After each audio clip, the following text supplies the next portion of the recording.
Hi, good evening, everybody. Thank you for joining in and being a part of this evening. This is Jyoti Joshi, and on behalf of TCS iON, I welcome you all to this exciting Jobinar Masterclass on NoSQL, the technologies beyond SQL. We're thrilled to have you here today. And as you all know that the tech landscape continues to evolve. It's very crucial to stay ahead of that curve and understand the tools which are shaping the future. So in this session, we'll explore NoSQL, an exciting technology transforming how data is managed in modern applications. Whether you're building a budding tech geek or you're planning your career in a data-driven industry, this session is designed to give you an insight that will inspire and prepare you for the journey ahead. So let's dive in. Today we'll take you on an exciting journey in the world of NoSQL, breaking down its concepts, exploring its advantages, challenges, and diving into real-world tools like MongoDB, Neo4j. So think of it as more like a learning session than just a Jobina that's there. In fact, it's an opportunity to explore the technologies driving future careers in data and tech. Whether you dream of becoming a data engineer, software developer, or a tech innovator, this is your chance, a step closer to those goals. Let's unlock the future together. And in order to do so, I'm very pleased to announce and introduce our special guest speaker today for the session. Let's welcome Dr. Malloy Bhattacharya. Dr. Malloy Bhattacharya of MIU, ISI Kolkata, is an associate member of Center of Artificial Intelligence and Machine Learning, and also of Ideas Technology Innovation Hub. He is a certified design thinker from MIT Sloan School of Management and holds a doctorate in computer science from ISI. He has a couple of decades of teaching and research experience, including short academic visits to Stanford University and, of course, the Indian Institute of Sciences, Bangalore. Professor Bhattacharya is currently serving as a member of Assessment and Search Committee, ACM Publications Board. In fact, he served in the Lancet COVID-19 Commission, which is the Indian task force during 2021 and 22. So I welcome you, Dr. Bhattacharya, on the session today.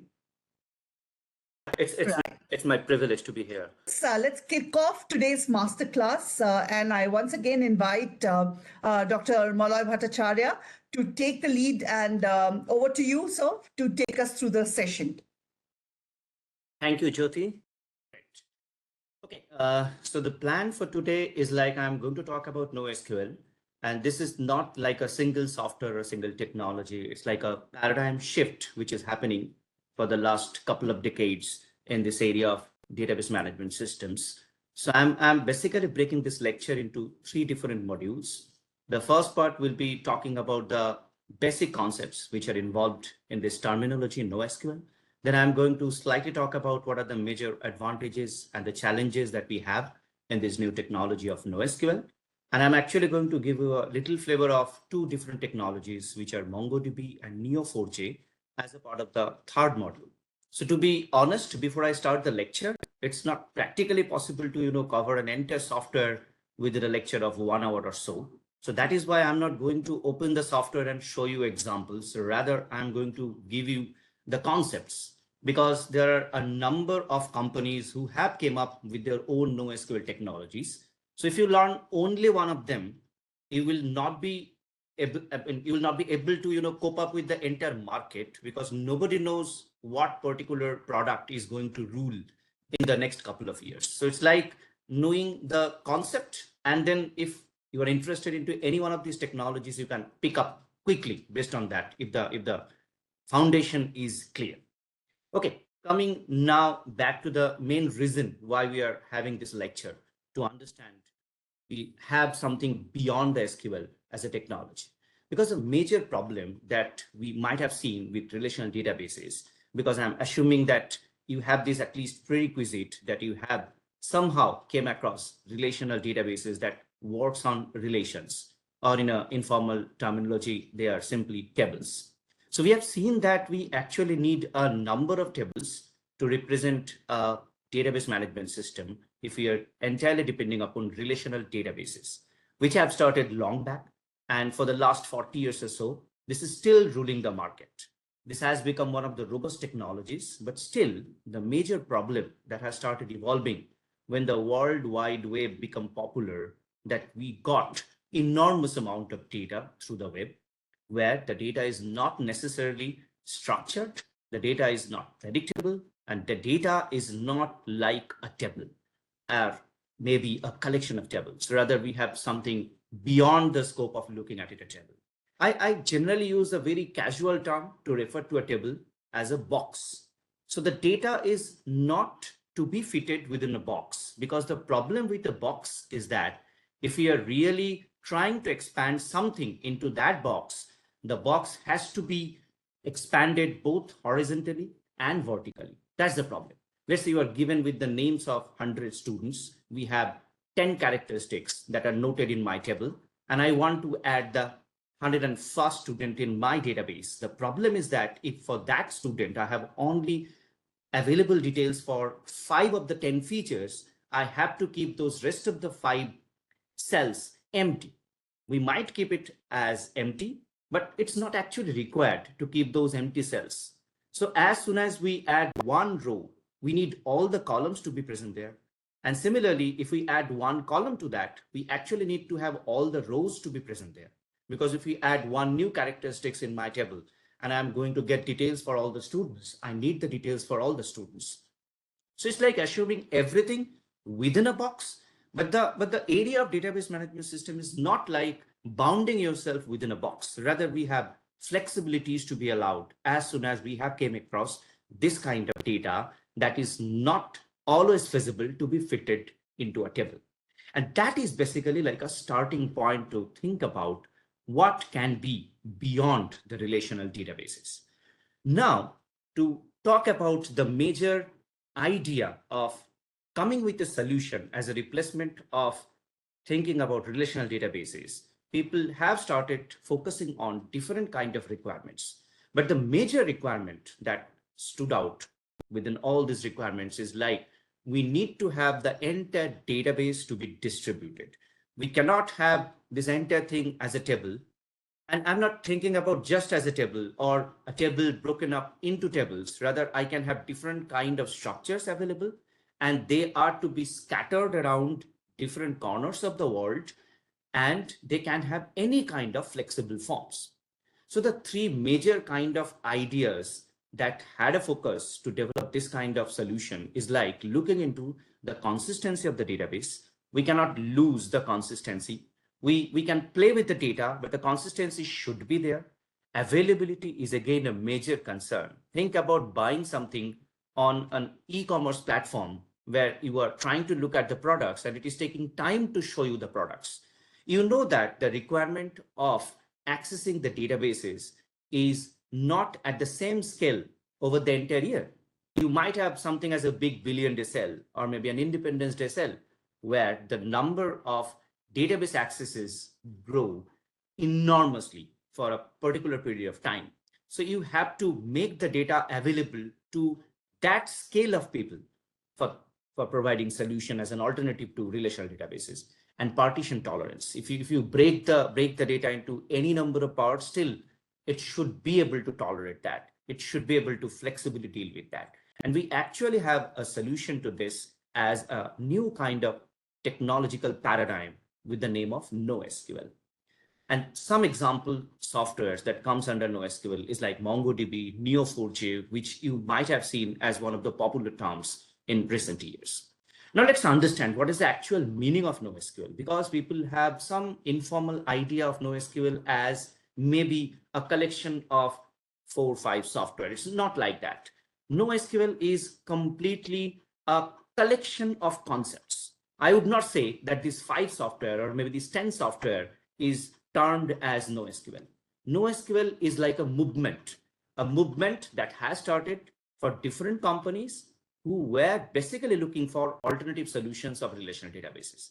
Now, imagine if there are, let's say, hundreds of companies fighting with each other, coming up with an alternative solution of relational databases, they will think in their own way. They will brainstorm with their own way of looking at the structure of the data. And that has become the reality of NoSQL. Many companies have come up with their software, and these software have different kind of structures. So as a result, this NoSQL, which is often termed as not only SQL, it is something beyond that, has come up with different possible solutions. So what people have started thinking about, who basically theorize this kind of concepts, is like, let's figure out what are the major properties of all these attempts to develop NoSQL systems. And then collectively, all these technologies can be the core of NoSQL technology. Like most of the NoSQL technologies have some properties as common that they use as representation of the data in a way such that they become really successful in solving the problems that you had with the relational databases. Now, if there might be one new software coming who have adopted all these core technologies and came up with his own NoSQL technology, that's the thing. So it's like a database management system which can actually cater to any kind of scale of data, where the data can be unstructured, where the data can have some sort of, probabilistic existence. It's not like always the data is there. It doesn't have a surety whether the data is readily available out there or not. And you can have some sort of additional facility that we can do any sort of statistical analysis, real-time analysis on this kind of data. And it provides some sort of flexibility of the data model. Like we have seen in relational databases that the database schema is always a fixed kind of model that follows the pattern of assuming we have the columns and we have the collection of columns representing a table. That's all. It's like a fixed schema. But in NoSQL, we have some sort of flexibility in the schema. So just looking into the history, you might be a bit surprised to note that the very first attempt that started to develop a NoSQL system was actually a relational database system that started in 1998. So there was an attempt to develop a alternative lightweight open source relational database system. So that was like a single software to be developed in 1998. But after that, for the next few years, there were many companies trying to develop their new kind of alternatives for solution of this kind of problem to be solved. And in 2009, a Rackspace employee basically introduced this term NoSQL to represent all the possible solutions that are appearing to combat with the problems of the relational databases. So from then on, this particular terminology has become unique to represent any software that can deal with the problems of relational databases that comes in the form of this kind of distributed non-relational form.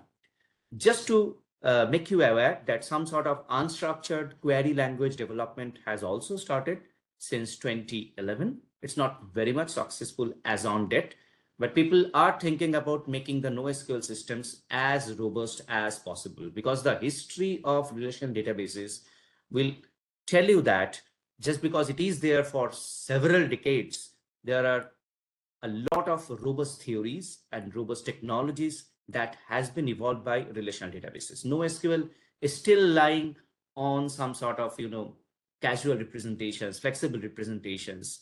And so there are some sort of weaknesses we have in the NoSQL technologies. So this is now the overview of all the different kind of NoSQL databases. You might have noted that I told you that it doesn't follow a single kind of data model. It uses different kind of flexible models. And I told you that many companies attempting to create their data model in their own way to have some sort of non-relational databases. So that is the reason why we have now 4 broad categories of NoSQL databases. Some of these databases assume that we have the data represented as documents that you can see on the leftmost picture on the screen. So we have the different documents where the documents can include data, and this data can have flexible number of entries. Let's say the first document has some details about me as an employee of ISI, where 10 properties are mentioned against me. And the next document may be related to another faculty, let's say Professor Mitra, and he has one more property included. So it's not like a fixed number of details that we have in documents, and these documents are somehow connected with each other. There were a couple of more companies, like this one was an attempt made by MongoDB to assume that we have the collection of documents, and this will represent my non-relational databases. So there are some other companies who have came up with an idea that what if we assume that we have a graph structure, and within this graph structure, the nodes will be holding the data. And this data can have different kind of properties. Like for different employees, I might have different kind of nodes. And in these nodes, I shall have the details of all the employees. And I can put relationship between these nodes in terms of adding edges. And if I traverse through a path in this kind of graph, I can get details about the nodes. So that was like a second attempt by different companies. For the third category, people thought about having the data represented as a combination of key and value every time. Like if you look into a database, you can assume that maybe your column is a key against which you have a value. And similarly, people thought about having collection of keys and values in this entire data model.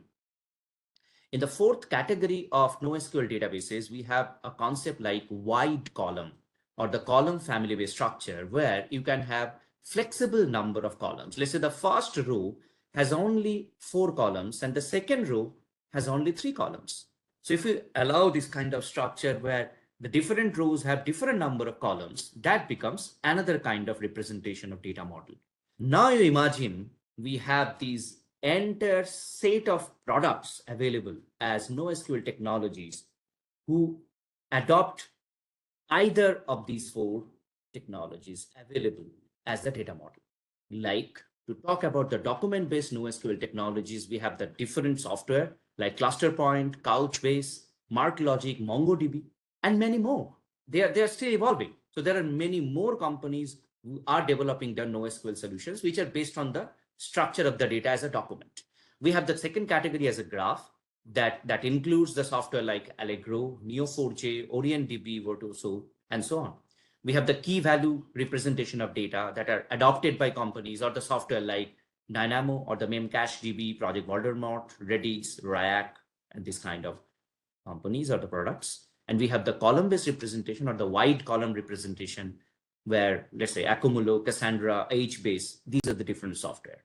Now imagine if I deliver a lecture on NoSQL and make the concept clear by introducing one software, what software should I pick up? Because almost these companies are in the forefront as a NoSQL technology, and they are actually fighting with each other. So you might have heard about the name of a couple of those because they are currently ruling the market. Maybe within the document category, MongoDB is one of the most popular database technologies. And in graph category, we have Neo4j as the most popular technology. And that is the reason I have picked up MongoDB and Neo4j, but still I have picked up 2, not 1, so that you can get a concept which can be reflected through 2 different kind of approaches, so that you will get the complete idea clear that how variability is there between the different implementations of NoSQL technologies. But remember that if you can master on any one of these technologies, that is good enough to get a good job. So if you can master in MongoDB or Neo4j, your good job is guaranteed.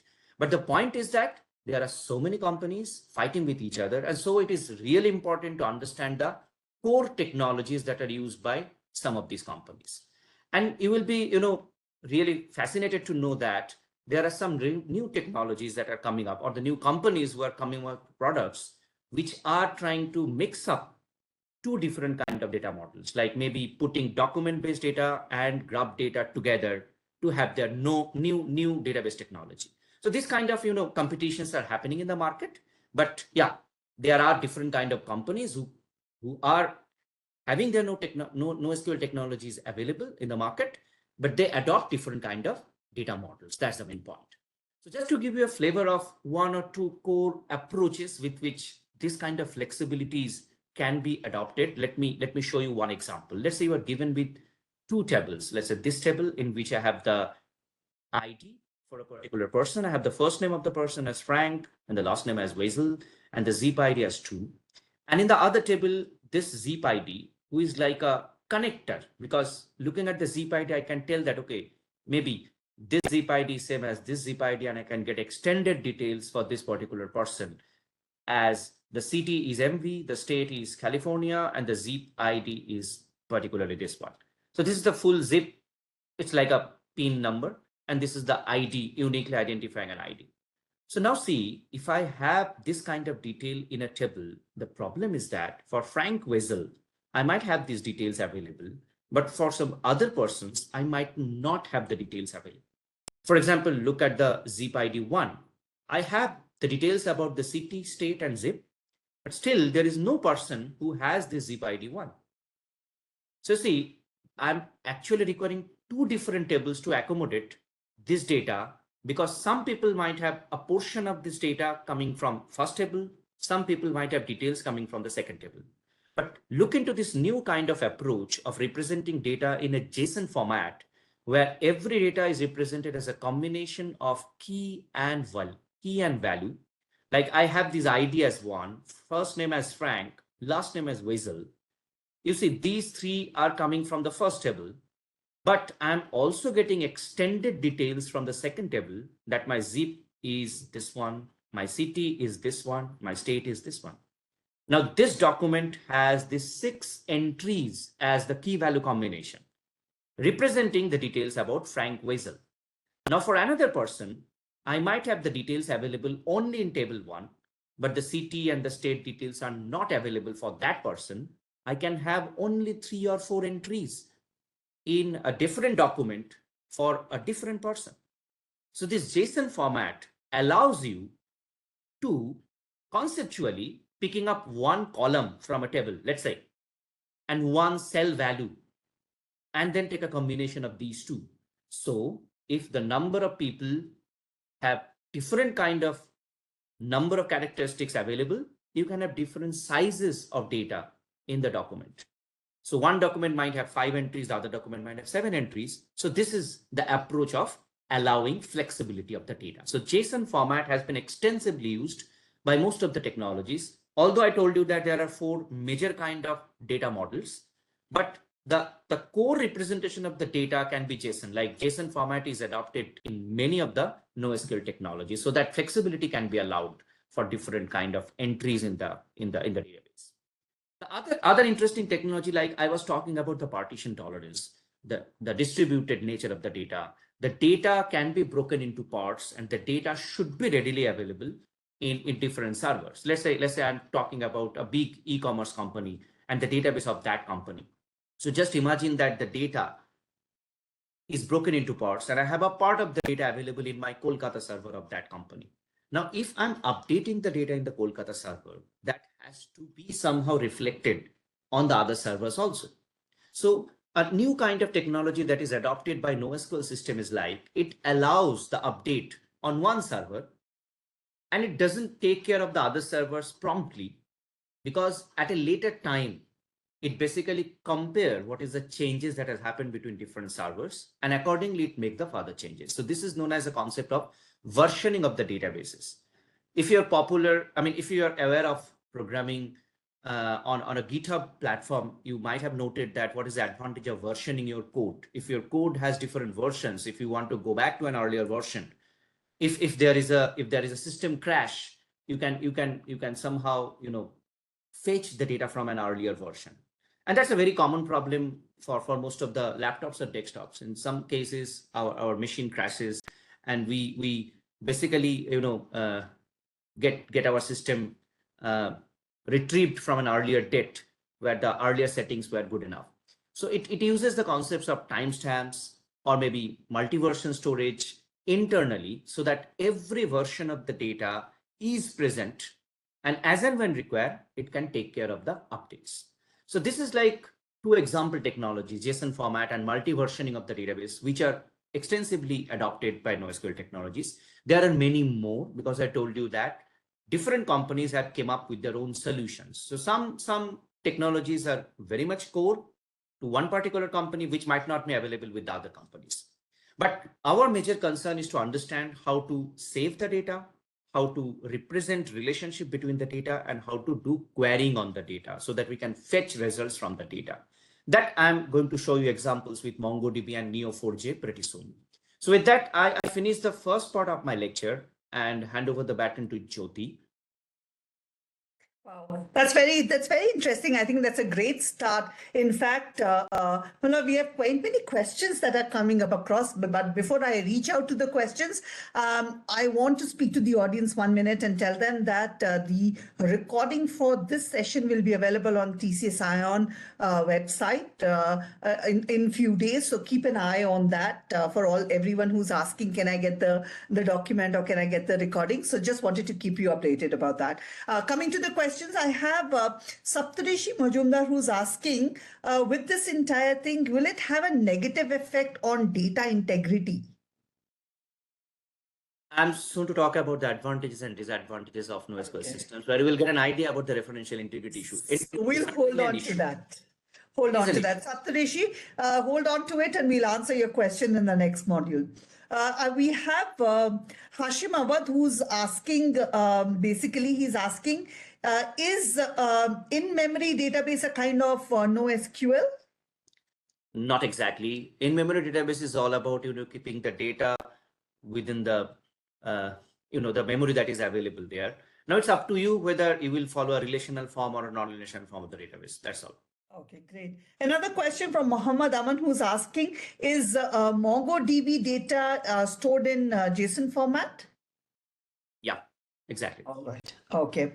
We have Fazal who's asking, what if there are other people from the same place, like you talked about the zip code, will we have a redundant data? Yeah, we can have a lot of redundant data in the JSON format here. Yeah. Okay. One last question before we move ahead. Mamta is asking, is NoSQL a non-relational database? Is it for non-relational database also? Yeah. Okay. NoSQL is for the non-relational databases. Fantastic. And so, basically they're asking, saying that in what scenario is it preferable to use a non-SQL compared to a traditional SQL? This has come, from everyone who's asking about that. So I believe the next discussion will be on advantages and disadvantages. So that will, solve this trade-off. Yes, and one of my favorite questions that is there, how can I learn more about it, is one question that there are people who are asking. But, before that, I want to ask you, this is such an interesting thing that you talked about. And ISI happens to be such a prestigious institute. In fact, it's a dream of many, to join this. But we all know how difficult it is. How can, students who are here pursue, more from ISI to take it forward? If you could just help us with that, Malloy.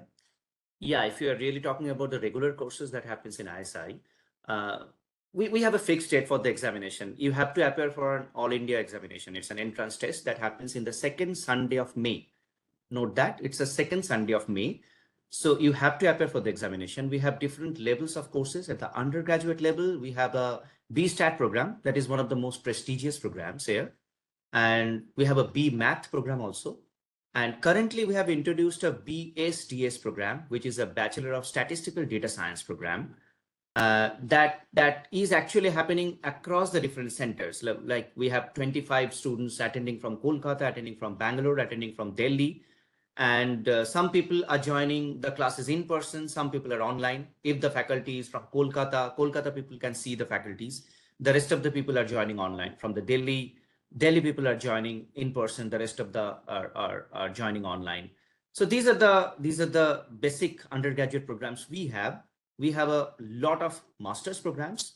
MTech Computer Science is the oldest MTech program in computer science in India, to let you know. So we have started the MTech program for the first time in India. That's a quite old program. And the beauty of the MTech Computer Science program is that anybody from any background is welcome in this MTech Computer Science program. So we have people completing MSc Physics, MSc Mathematics, and any course like BTech Electrical, BTech Mechanical. So it's an extensive course. We train people from the basic and we go up to the advanced level so that anybody who is willing to switch to computer science at a master's level is welcome in the MTech Computer Science program. We also have these, BStat going into MStat, BMath going into MMath, and we have a MTech program in quality, reliability, and operations research. We also have a master's program in quantitative economics, and PhD is certainly there. ISI is reputed for research institute. I mean, a lot of PhD programs do happen here.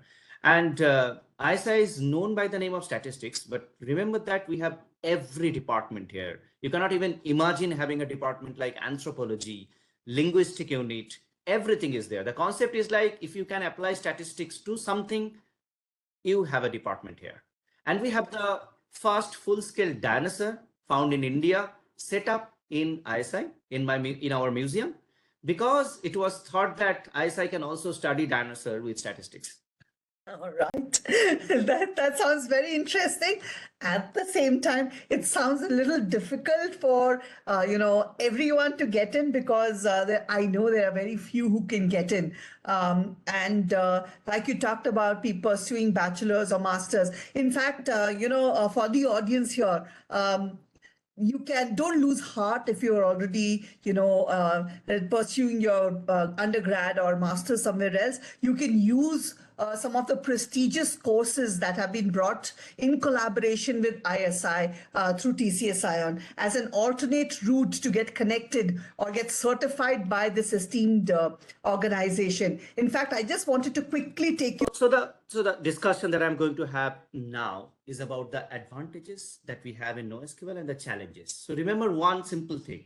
If I'm talking about some advantages in NoSQL, that is certainly the problems with SQL. And if I'm talking about some challenges in NoSQL, that's certainly a solution in SQL.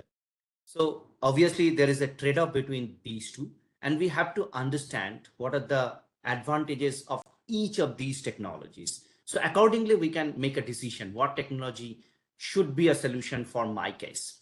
So the very first issue that appears as an advantage of NoSQL is the elastic scaling. The idea is that just because the database is distributed across multiple servers, it can grow enormously.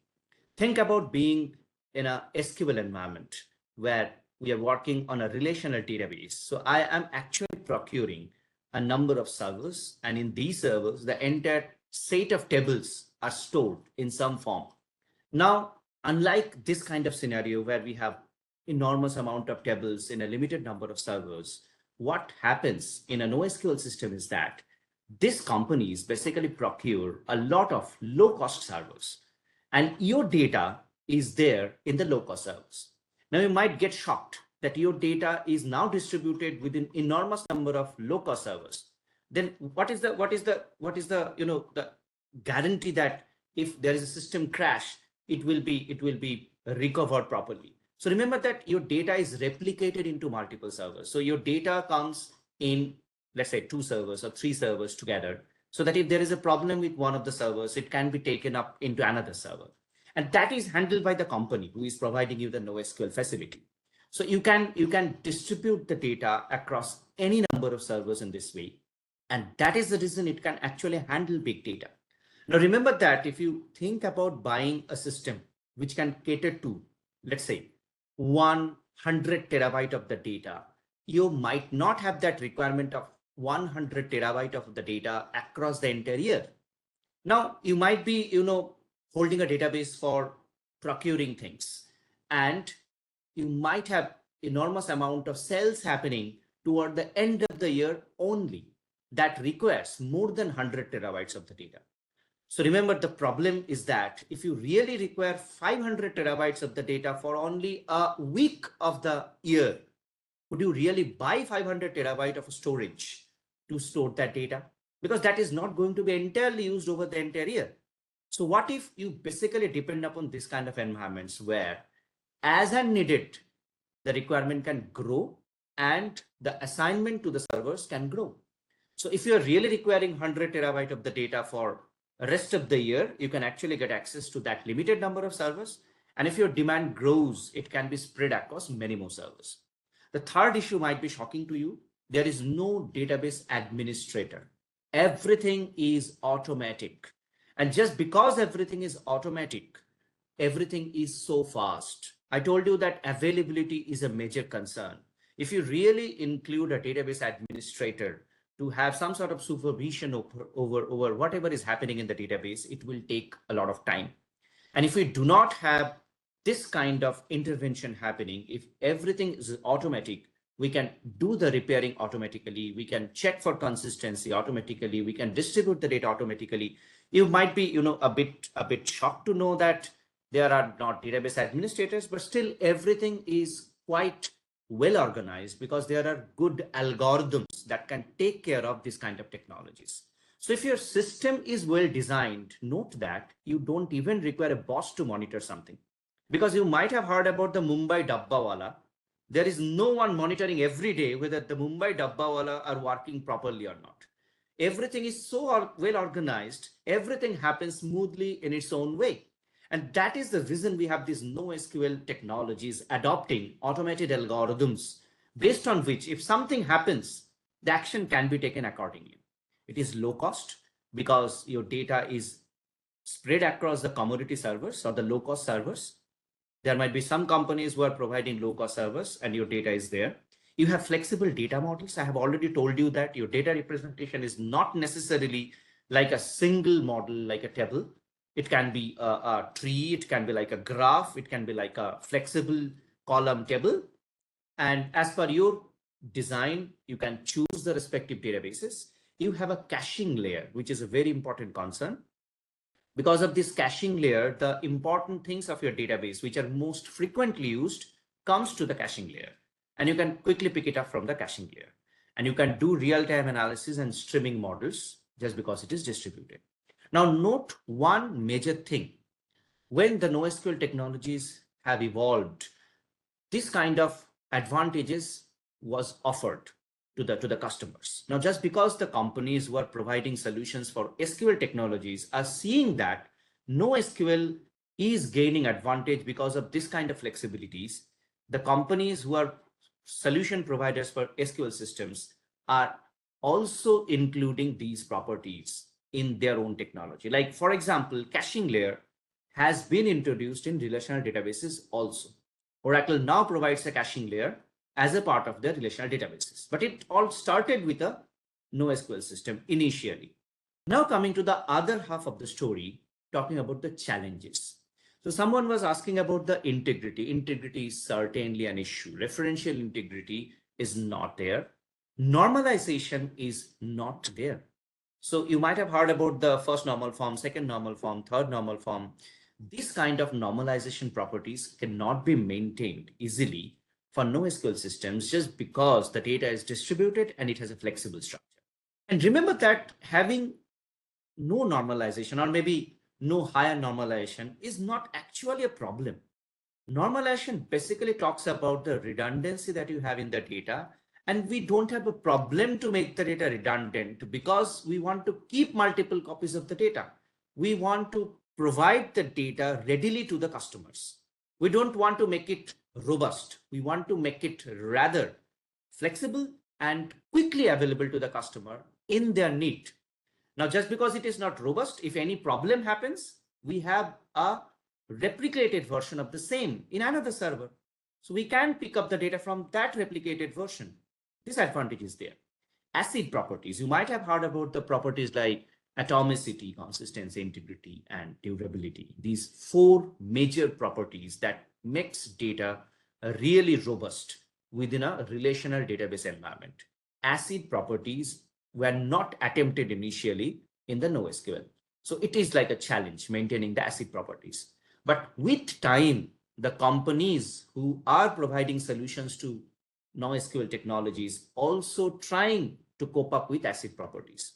So very recently, MongoDB has introduced maintaining most of the parts of ACID properties as a part of their multi-transaction systems. So these are, new inclusions. So the gap between NoSQL and SQL are slightly getting minimized. NoSQL technologies are trying to adopt all the advantages of SQL. And SQL technologies are trying to some extent to pick up some good things about NoSQL, but the core thing cannot be copied from NoSQL because NoSQL has a completely new way of looking at the data. Remember that there are plenty of applications which can never be supported with SQL kind of technologies. You can hardly imagine having a table in which all your Facebook data is present. Just imagine your entire Facebook account related data is there in a table. And now for each Facebook account, we have separate tables. We can never have this kind of data in a relational database system. So we are using NoSQL, being aware that there are issues in getting support. There are issues in getting, the security problem is there. The database administrator is not there, but still, if there are applications, if there are demands, if you really need to create a database for providing solutions to some new kind of problems, relational database cannot help. NoSQL is the only solution. So even being aware there are issues, there are challenges, for some solutions like creating a social network platform, relational databases cannot help. We have to create it with NoSQL and many such applications. Like we know that currently in machine learning, LLMs have become very much popular, the large language models, the ChatGPT. We know the problems with ChatGPT, but still people are using ChatGPT, and the gap between ChatGPT and the traditional technologies are getting minimized. So this is simply like a new technology which can provide solutions to many new problems which were otherwise impossible to be solved with relational databases, being aware that there are still some issues, still some challenges like immaturity and poor support. Think about having a problem and opening a platform like Quora and asking a question on Quora that I'm trying to write this kind of SQL query, please help me. So you don't have a lot of people who provide support for problems that you might appear in NoSQL's environments. There are some weaknesses in analytics and business intelligence because these are new technologies which are popping up, and it is not targeting any administration. I told you that there is no DBA and there is limited expertise. So these are some of the challenges that you still have in NoSQL, but NoSQL is certainly the future because there are plenty of applications. The data is no more secure. The data is no more fixed. The data is no more bounded with a fixed kind of model. So for plenty of applications, NoSQL is the only solution. That's all as a part of the second module. I believe this has cleared a lot of doubts that you initially had. So we cannot actually make a conclusion whether NoSQL is better than SQL or SQL is better than NoSQL. Remember that they have their own specific applications. So there are many application areas in which NoSQL is the only solution. Still, SQL can provide you support for most of the traditional problems. That's all. But SQL is certainly a bit more robust, a bit more concrete, and a bit more well designed with a better support. But just because NoSQL is a new technology, getting knowledge with this new technology can help you to become the future leader, because NoSQL the technologies adopted by NoSQL are actually getting better and better every year. And maybe the gap between SQL and NoSQL will get minimized over the next few years. So NoSQL will become a complete alternative of SQL, maybe within a few years. Fantastic. That's all. Great. That sounds fantastic. I think I got a little bit more of an understanding now with, the advantages, the challenges that you have shared. We still have some questions that have come in across, which is Sabish is asking, what about normalization in NoSQL? Yeah, I told you that normalization is not there, but think deeply. Even if you have a relational databases, think about having 1 billion entries in your table. Can you actually satisfy third normal form or beyond? It's almost impossible to satisfy higher normal forms if you imagine having big data. If you have enormous amount of data, redundancy will certainly be there. So satisfying higher normal forms is itself a challenge for big data. So NoSQL is dealing with big data. How can it have normalization getting supported for higher normal forms? So certainly it cannot satisfy. Right. In fact, I have a very interesting 4-part question from Yash. In fact, he's sharing saying that he's working on a large social media application where he's, what he's creating. So he's asking whether he can use NoSQL database as in MongoDB, Atlas, and so that's the first question. Can he use that is the first question. Yeah, you can. Second question is, what's the impact on cost? The cost is pretty less for NoSQL systems. Remember that, Oracle working on relational databases for a long time and having a robust grab on the market is selling SQL. So certainly they are going to charge more. And the new companies who with limited set of attempts, I mean, with limited people as a startup companies have started and developed some sort of new technologies and providing solutions to many possible applications with big data scenarios. So certainly they are low cost solutions and sometimes they are free also.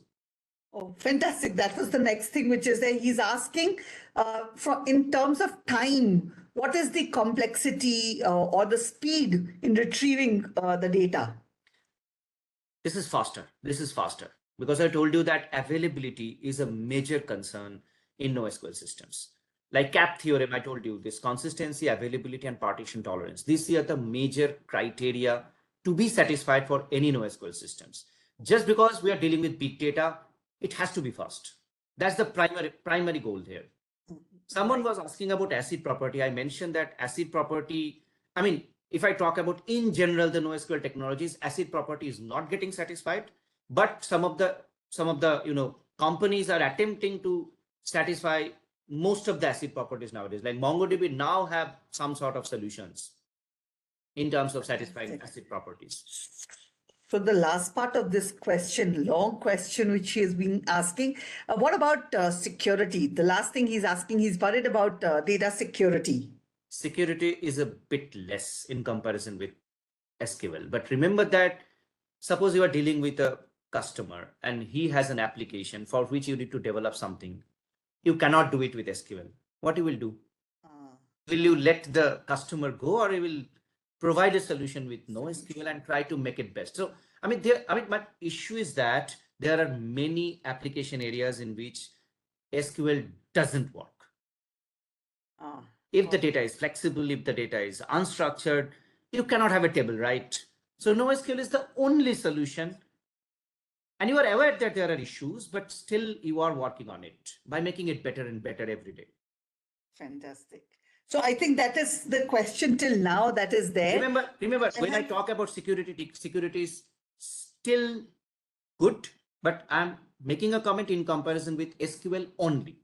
So if SQL has, let's say, 100% security, it has 99% security. It's still poor, but security is a myth. You should know the statement, security is a myth. So nobody is 100% secure. Agreed. No, that's true. In fact, we have two questions that have come on the slides that I presented.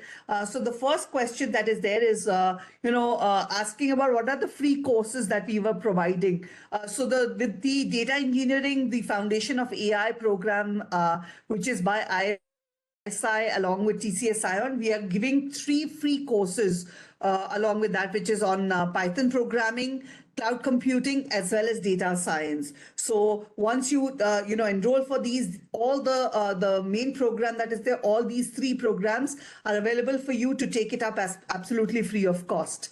So that is the first question that is there. The second is, I have a question for you related to this, and I want to ask you, which kind of companies hire people who learn, data analytics, hands-on AI? Which kind of companies would usually hire such kind of students?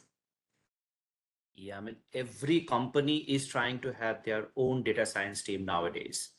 A company like Tata Steel, Air India, everybody is now running behind the data. Remember that this was not the scenario a couple of years earlier. But now after COVID, people have started understanding that if you do not have sufficient data and if you do not analyze that data, you are losing the market. So everybody is trying to have at least one data science researcher in his company. So there's a huge demand. Fantastic. And you know what? For everyone else, the jobs are available to you, sir. Yeah. I was making the MongoDB one ready, but I have to talk about this once again. Yeah, so note that I mentioned that a major challenge is maintaining the referential integrity. It's not like handling big data or unstructured data because NoSQL is designed to handle big data. NoSQL is designed to handle unstructured data. Structured data. It is the goal. So how can it be a challenge? It is this. Yeah. Everyone who's saying I got it. Good job. Over to you, sir. Take us to the next one, please. Okay. So note that the toughest job of this part of the lecture is like talking about two different software, because the goal is to give you at least a little bit of varying flavor of two technologies so that you understand how flexible data models can be used in NoSQL technologies. And these two software is to be taught within the next 40-45 minutes. So be with me. I'm going to show you some examples, but I'm not using any software on my screen because that will, I mean, knowing an environment takes time. So everything is going at the slide level. So MongoDB is the first platform that I'm interested to talk about. So note one important thing, that MongoDB is the first category of the NoSQL type I mentioned. It's like document based. So everything comes in the form of a document, and we can have this document where pile up of different kind of combination of key value is actually used. Now, if I take back to the actual, the categories of the NoSQL technologies, you might have seen that in this document, we basically talked about something like a structure where documents are somehow connected to each other. And within this document, some data will come. Now, in the third one, which is a kind of key value combination, where we have the keys, and against the keys, we have the values that are to be piled together. So MongoDB, though it is defined as a kind of document-based NoSQL technology, but I told you that some of the recent companies are now picking up advantages of the other technologies. So it basically brings the key value combinations into this kind of document. So every document comes in the form of a key value combination. And with this key value combination, it can represent the data within the document. And you have noted that JSON is a very popular format, which can actually represent a document. And within this document, you have the key value combination. So we can actually have a structure like JSON, and that can become a document in my MongoDB software, where a collection of document will represent my entire database. Now, if I just have so many documents, let's say 1 billion documents, without having a proper connectivity between them, it cannot represent anything significant. So I need to understand what will be the actual structure of the data within this MongoDB environment. And this is the actual data view that we have within MongoDB. So in the core, in the root, we have the terminology as the databases. So this is like the root to the entire database. Within these databases, we might have different kind of database. Like I have numbered it as database 1, database 2, up to database n. They can have any customized name. You can have your own database name named with your choice. Like we can have a database named as student database. We can have a faculty database. We can have a database related to the research scholars. Now within each database, we again have a number of collections. So conceptually, we have these collections. And as we put together all the collections that constitute a particular database. And within a particular collection, we might have multiple documents.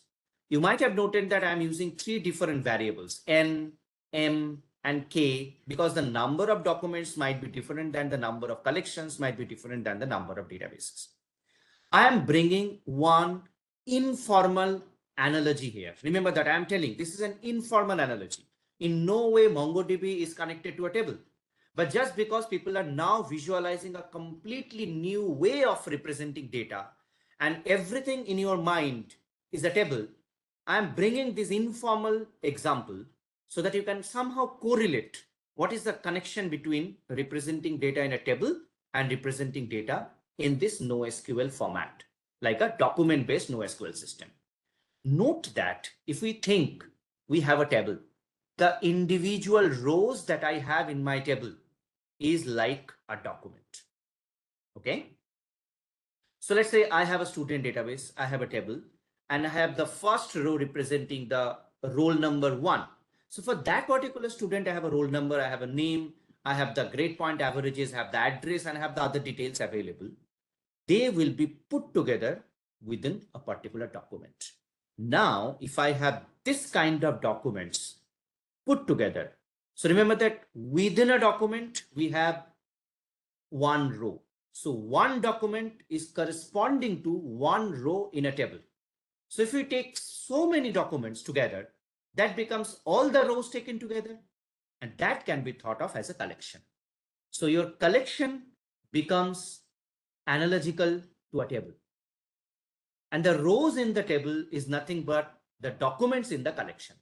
But the advantage here is that the tables can have rows with a fixed size, but here documents can have variable sizes, because in each document you can have a variable number of keys and values. Now, if we have so many such collections taken together, that becomes a database.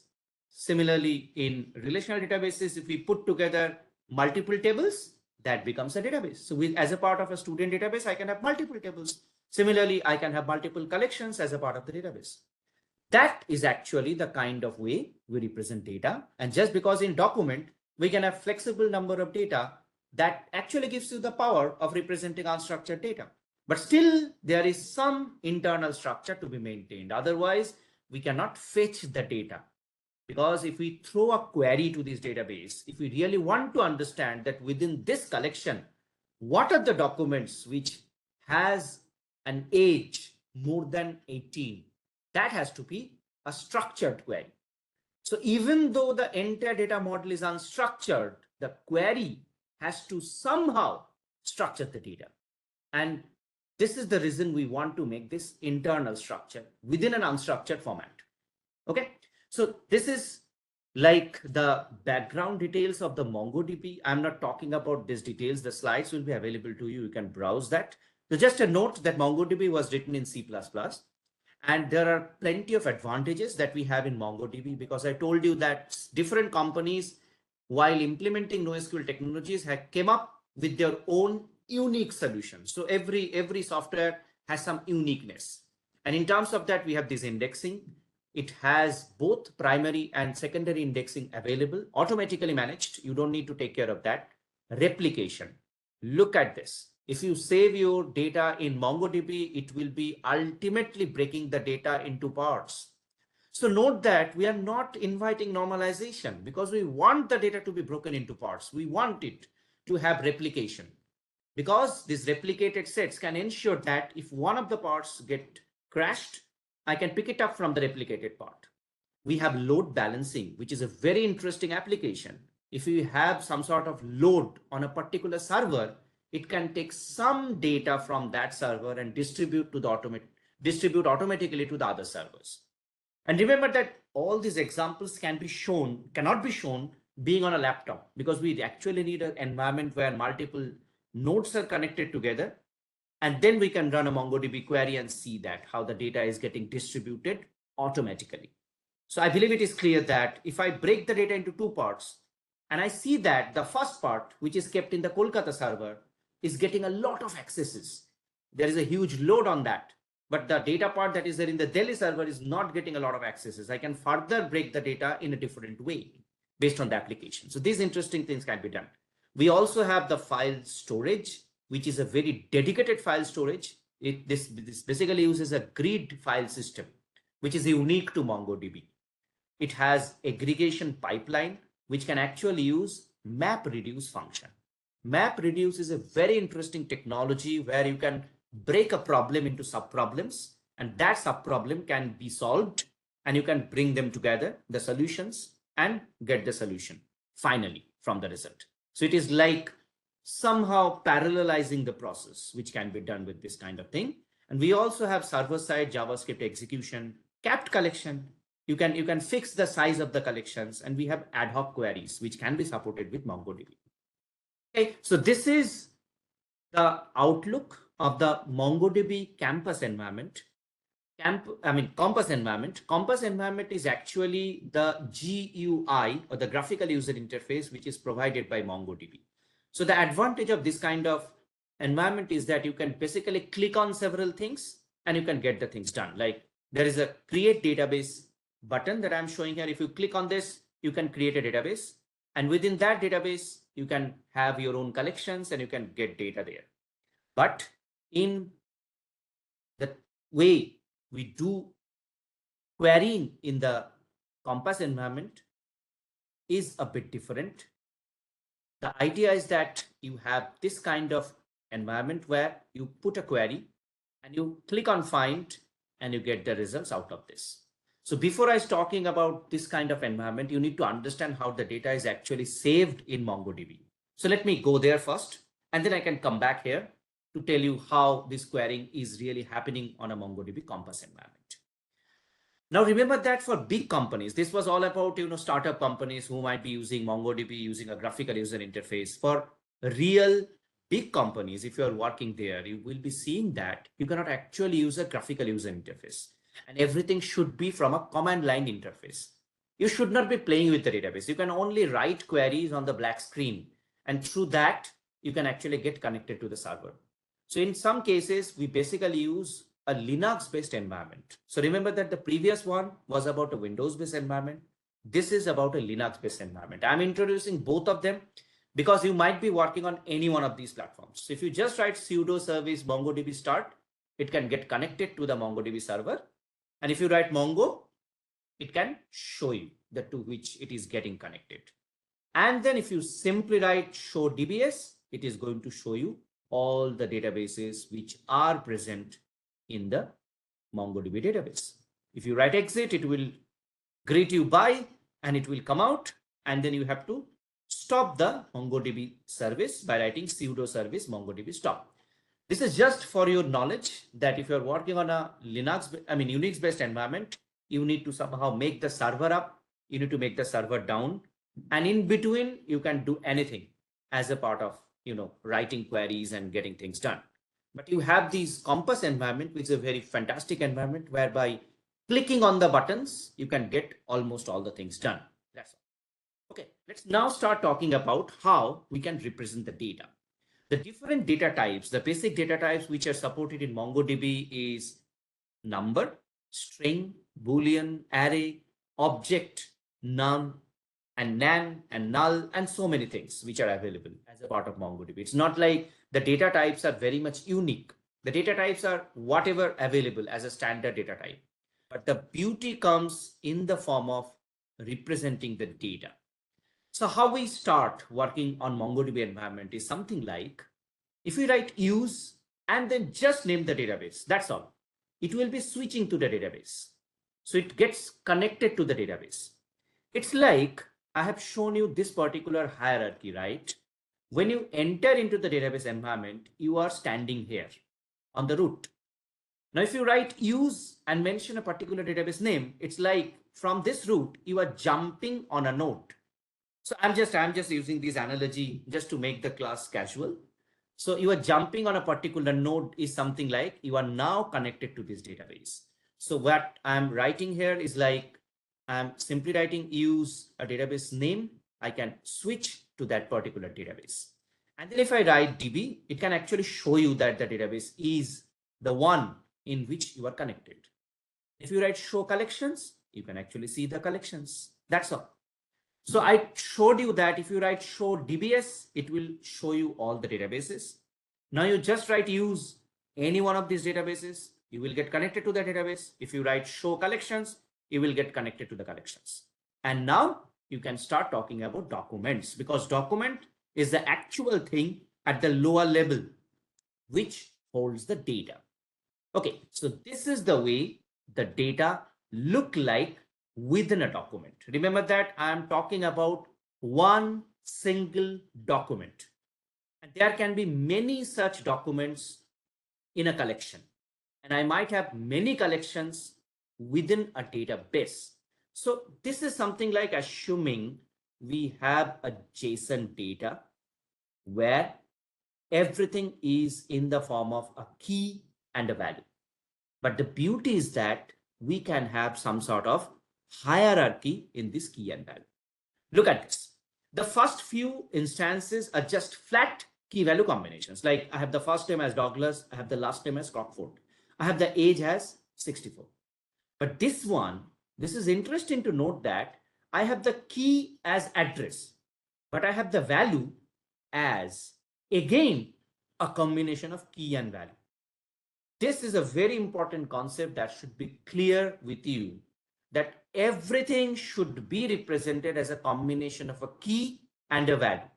So this value, instead of being a single string, can further be divided into a lot of keys and values. You see, for this particular case of address, I have the address component getting subdivided into the state key and the country key, and I have a state value and a country value. So it's something like the first level of the data is here. The second level of the key is here in the state and country. The other interesting thing is that I can actually have a list of possible values like this one, phone numbers. For phone numbers, the key is the phone numbers and the value is actually a list. This starts with this bracket, which is a third bracket, and this is the ending of the third bracket. And within the third bracket, you see, I have two entries. So I have actually two phone numbers present here. For the first phone number, I have again the combination as key and value, which are represented with second bracket. So every time I have further division of keys and values that appears within second brackets. So I have two phone numbers available there. Now think about the normalization. If you recall the definition of normalization, you have the first normal form asking about having single values against each attribute. It's like we need atomic entries. We cannot have two phone numbers present in a particular attribute in relational databases. So first normal form was satisfied if you don't keep anything separated by comma. But you look at this, I'm actually allowing things to be separated by comma. So this is the flexible structure I'm allowing. In a particular column, I can have so many things. The column, let's say this one, address. For this particular column, I might have again some columns which has some values. So this is like one column having sub-columns. Or maybe for this case, one column having multiple values.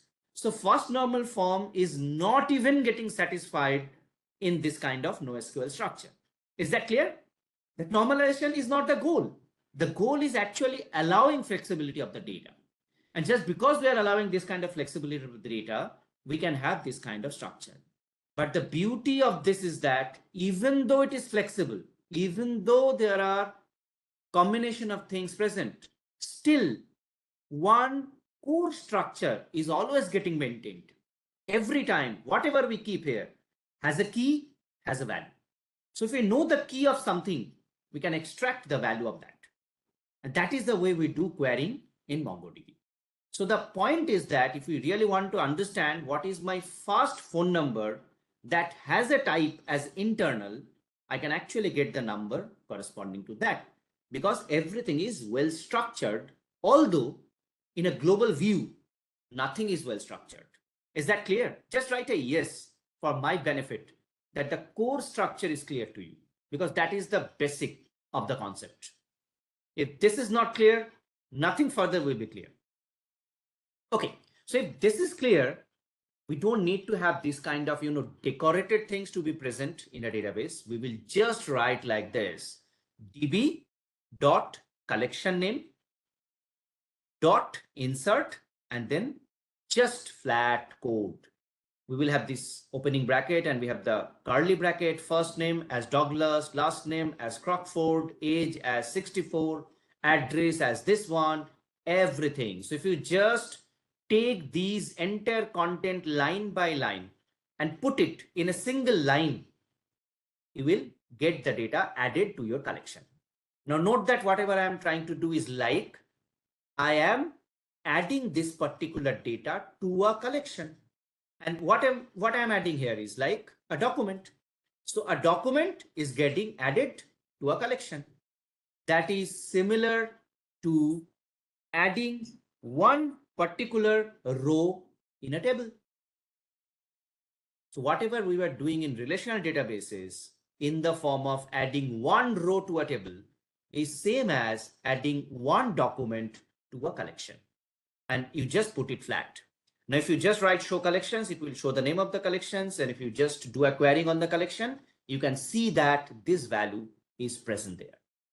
To do this kind of update, we can either use an update many kind of command so that a lot of collections a lot of documents get added together, or you can simply write update one so that only one particular document gets added. If you want to delete a particular database, you can write db.drop database so that the database gets deleted. Okay, so now you can create a database. How? If you just write use and a database name, the database will get created. Remember that the use has two different functions. I have showed this example to you that if you write use and if you write a database name, you can connect to that database if that database is present. If the database is not present, it will create the database and it will get connected to that database. That is the beauty of use. So either it will open a database or it will create the database and open it. And you can add data to your collections. So everything goes there in that particular database. So if you write everything by writing db dot, whatever happens will happen on the current database, because db means the current database to which you have just got connected. Okay, let's now do some serious querying to understand how the actual querying will happen.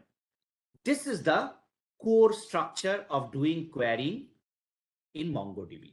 So I'm assuming that you have added a lot of document to some collections, and these collections are present in a database. And I'm just trying to fetch the data. Like you might have done something like select star from a table so that everything from the table comes to you.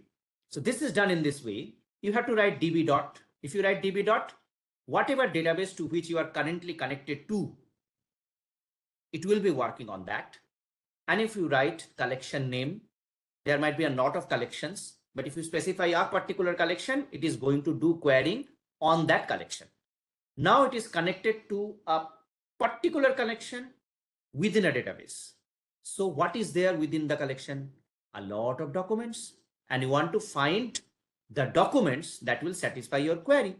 So if you just write a query here within this, it will fetch the corresponding documents which satisfy the query. So if you write blank, everything will get returned. You see, I'm writing db dot collection name dot find, and within opening bracket, I'm putting just a second bracket, nothing else.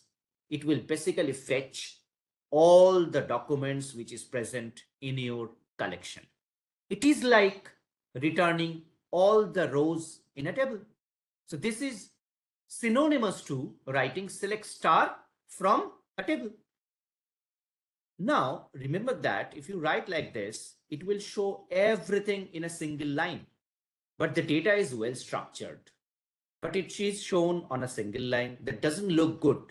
If you really want to see the data in a structured way, like I showed you that the data is actually following this structure.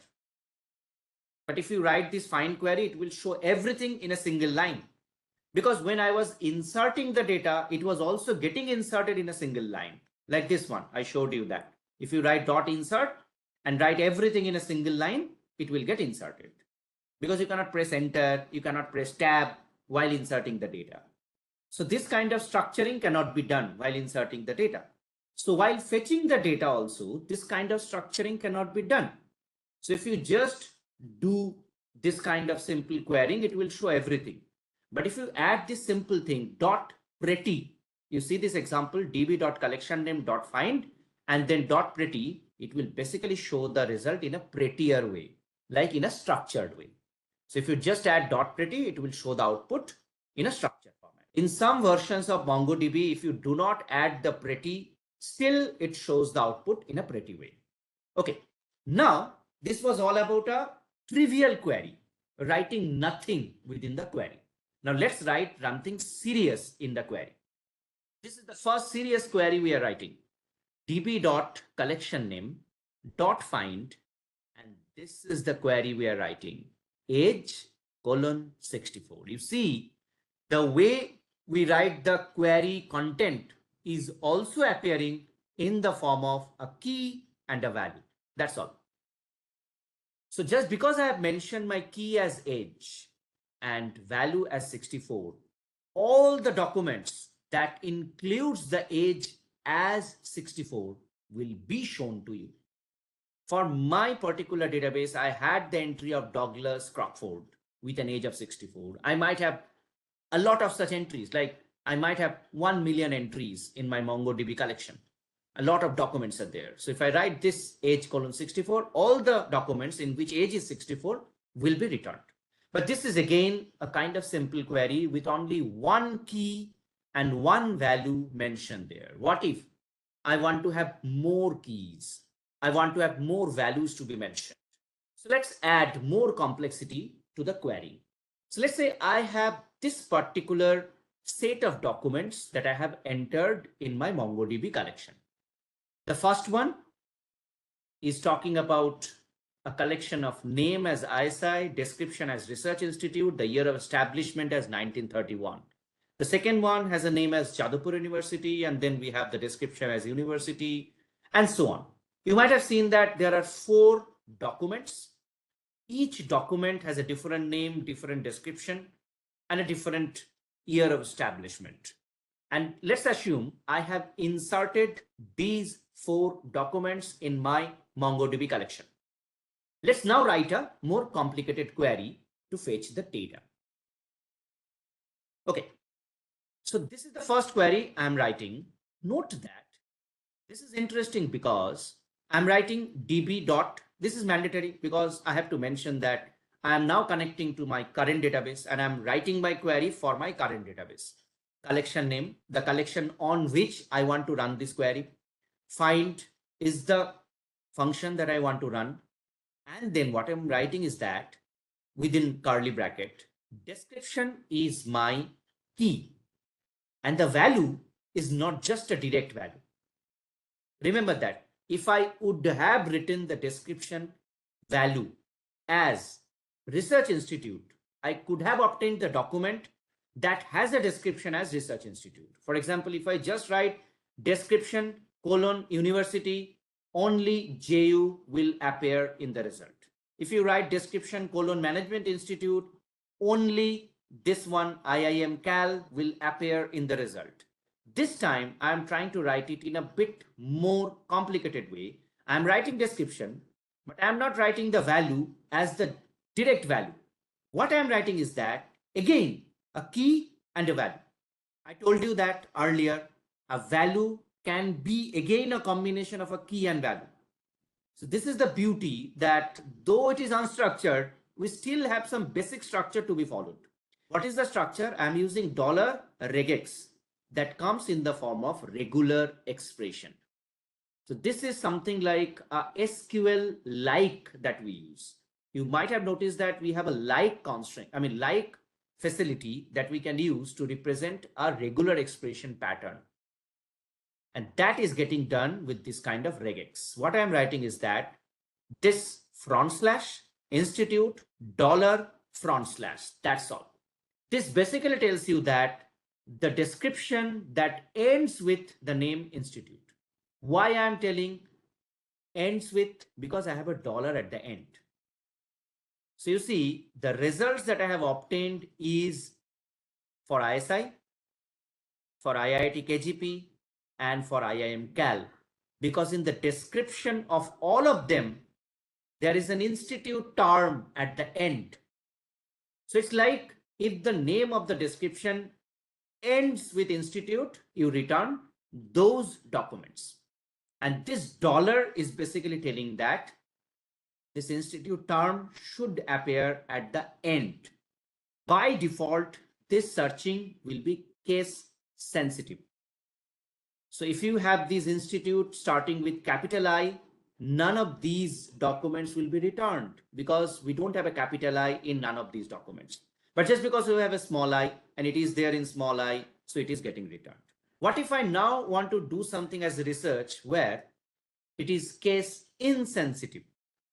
You just write like this. Let's say I write name and I write further the regular expression as this particular symbol with the ISI. That's all. So for this case, I mention it should start with ISI. If I write a dollar at the end, it should end with ISI. If I write to the power symbol here, it should start with ISI. And if I add this I after this last front slash, it will tell that it's a case insensitive search. So you see the result that I have obtained, this particular document.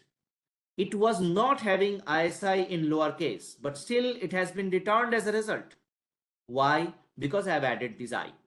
So now note that if I start with this symbol, it will find this particular one at the beginning. If I end with $, it will find this one at the end. If I add an I, it will be case insensitive. So in this way, by switching the representation, we can ask for so many things. Now let's understand an example where we can combine multiple conditions. This was all about setting a condition for description, or setting a condition for age, or setting a condition for the name of the institute. What if I'm throwing a query that will work on two keys together? Look at this. This is a bit complicated, but still the core structure is same. It has to have a key and a value. What I am trying to do is that using this construct and this and has the facility that it will basically combine two conditions together. So how I am trying to use it? I'm writing db dot collection name dot find and then simply using this $and. So this $and basically tells the system that I am now having a lot of conditions to follow as a value, because and is the key and these are the values. What are these values? Each of these value is a condition. And you know what is the beauty of a and logic? If all the conditions are true, then only the condition is to be taken as true.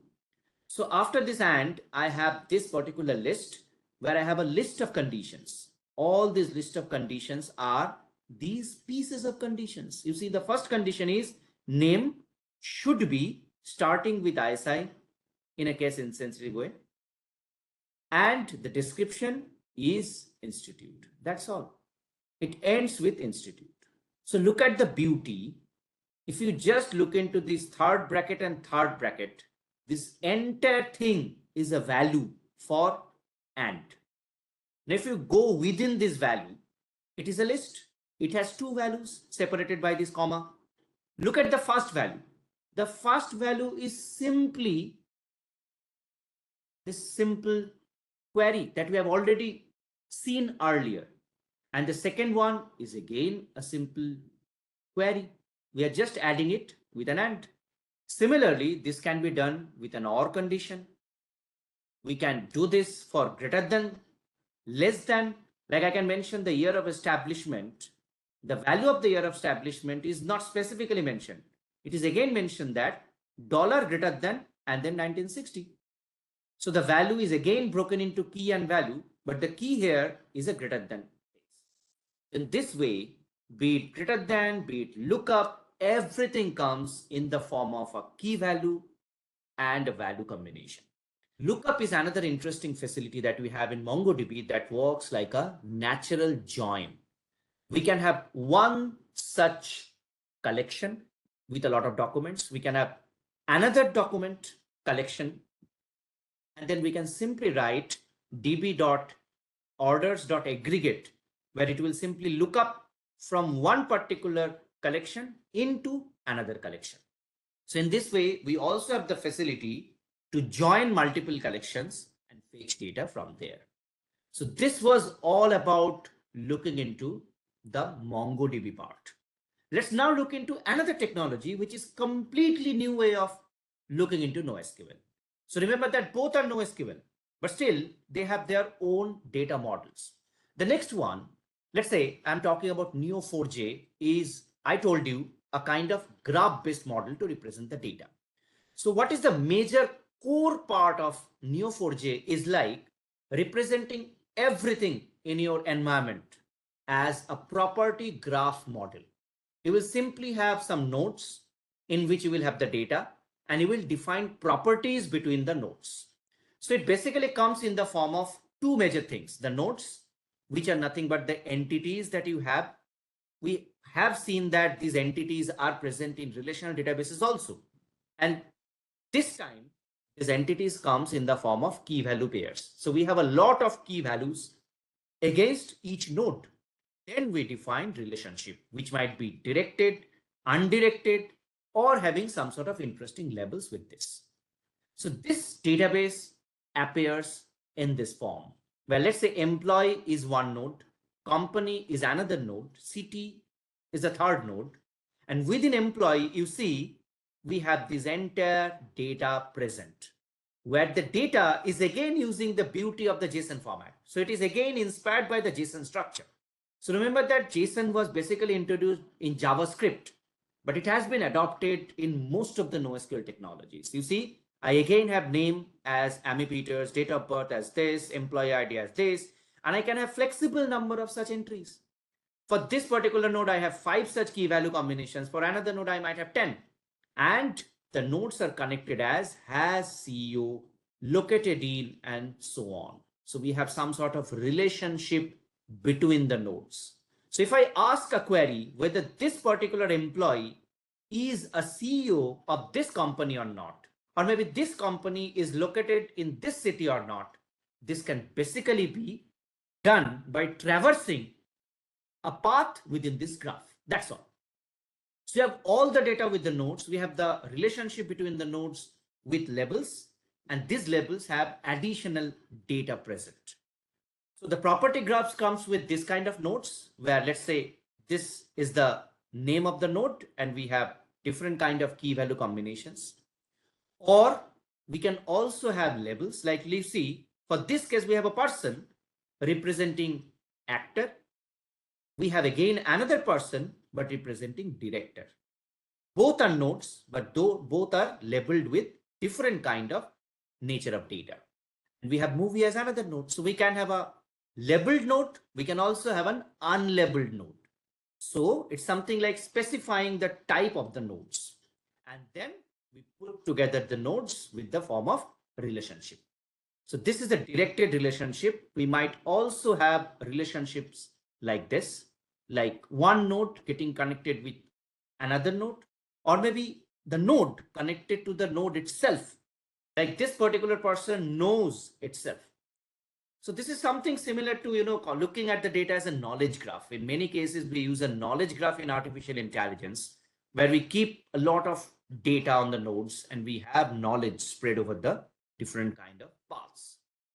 And then we have the properties which are getting added, like this acted in is the relationship, but we have some additional properties like roles as forest. You might have seen that the role is a specific property that I'm adding to this relationship. So I might have a relationship without a property, or might have a relationship with a property.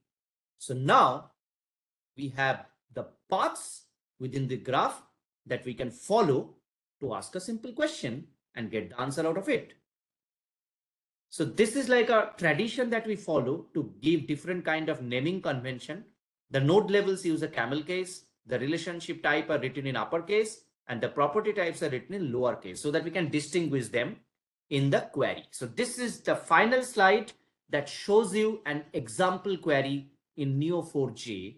You are simply writing match and you are writing actor as a person. You might have noted that actor is the node, and we have labeled the actor node with different kind of properties. Some nodes are persons, some nodes are directors, some node, the person node is actually segregated as actor and director.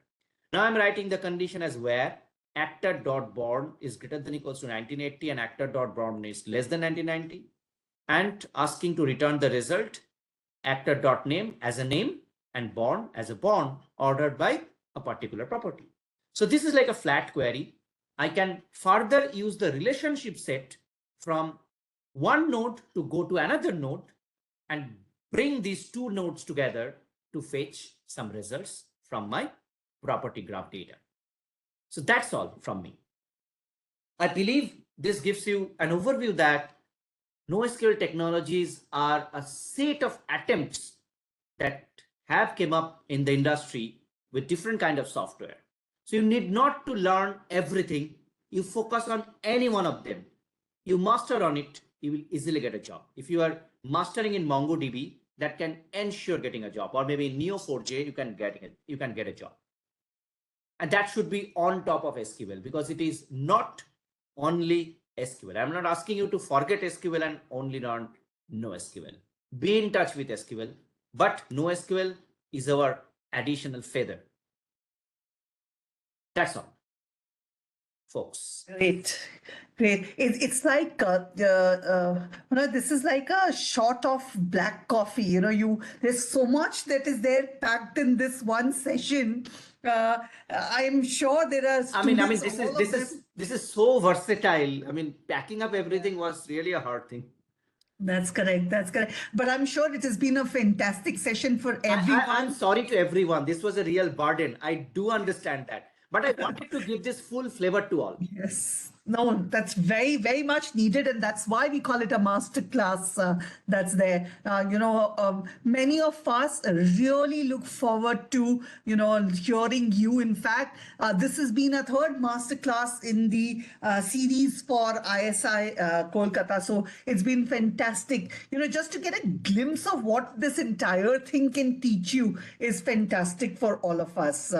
And for the benefit of all the students, I am again putting it out there.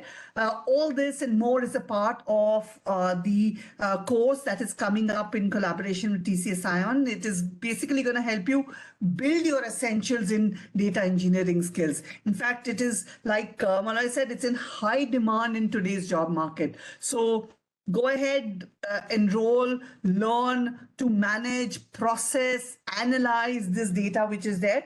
And you want to know more in details, so please go ahead and enjoy, because this particular session was fantastic. Anyone who wants to do anything in data engineering, today's session was really something that can be beneficial for all of them. And I liked how you broke it down into every aspect of it which is there.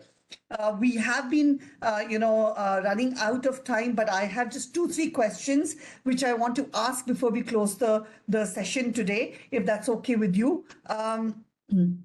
The first thing is there any indexing? Yeah. In this, how does that happen? And the storage, data storage and indexing. I told you that NoSQL is not a single technology. It's a collection of technologies. Right. In MongoDB, Neo4j, the indexing happens in different ways. I mean, different companies have come up with their own solution. For MongoDB, I can tell that it has a primary indexing, it has a secondary indexing. Both at the lower level certainly happens in the form of a B tree or B plus tree. That's the core of the data structure. The physical level is not visible to others. The visible part is nothing but the way you are connecting the data in JSON format. That's all. Great.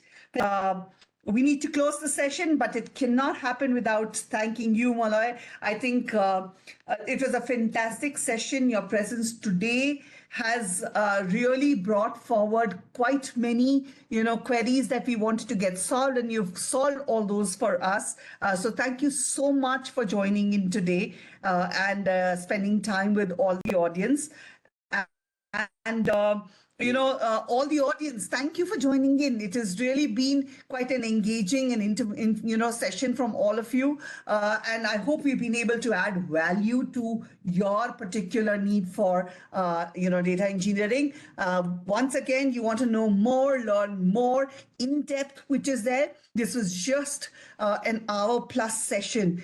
There is 80 hours of immersive program that is there with ISI Kolkata, the program that I talked to you about. All right, thank you, everyone. We'll see you soon again. Take care, everyone.